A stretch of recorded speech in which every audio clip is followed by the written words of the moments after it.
We're up the very top end of the Scap Berm, which is a tributary of the White Kielder. It runs into Kielder Reservoir, and we're planting trees today as part of the Kielderhead Wildwood project. So much of conservation is just about trying to protect what we have and trying to make sure that we don't lose things. This is actually about trying to create something and taking a look at what we're missing and what we could have and taking that opportunity to put something back out there. It is just one great big logistical exercise. Everything's got to be trucked in, and then when we get here we've got to come off the forest tracks and actually get down to site. Now it's not far, it's about 500 metres, but it's all over land that's soft underfoot, it's uneven, and everything's got to be carried in, the stakes, the plants, the tools, the tubes, everything.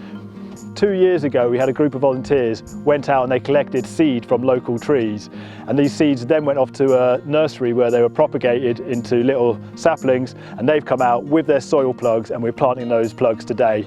We're at the early stage of planting 30,000 trees, which are broadleaf trees and native to the landscape as it was hundreds of years ago.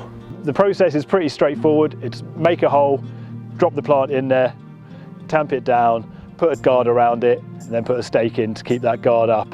The guards are essential up here because one of the big problems we have is deer. There's a lot of deer in Kielder. If we left these unguarded, the deer would come through here and they'd take all those lovely young tasty saplings and we'd have nothing left by the end of the year. Pretty much all of these trees are being planted by volunteers. It's an incredible thing for them to do. It's an incredible place for them to come. I come out because it's absolutely beautiful out here.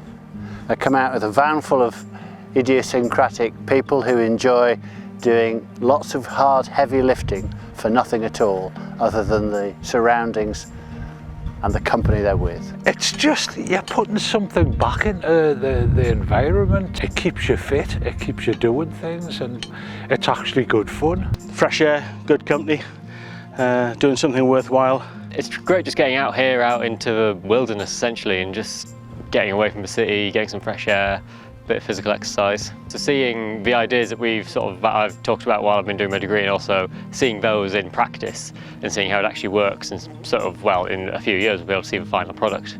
So having these volunteers taking time out of their days, giving us this energy to do this is invaluable, and every day I'm thankful to them. In the longer term it'll be attractive to wildlife and birds, mammals, etc. They'll have a better landscape than they have at the moment. Once those other species move in, they'll be able to sort of sustain it in a more natural way. We won't have to keep on coming back here every 50 years to plant another 100 trees, because there'll be 100 trees self-seeding.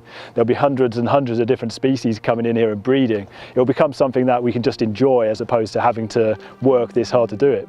It'll be great, because what I'm hoping is to come back in about 10 years time and hopefully we'll see this entire hillside will be just covered in trees, and I'll be able to think, I did that 10 years ago. It's just the fact that it's going to be something for the future for my grandkids.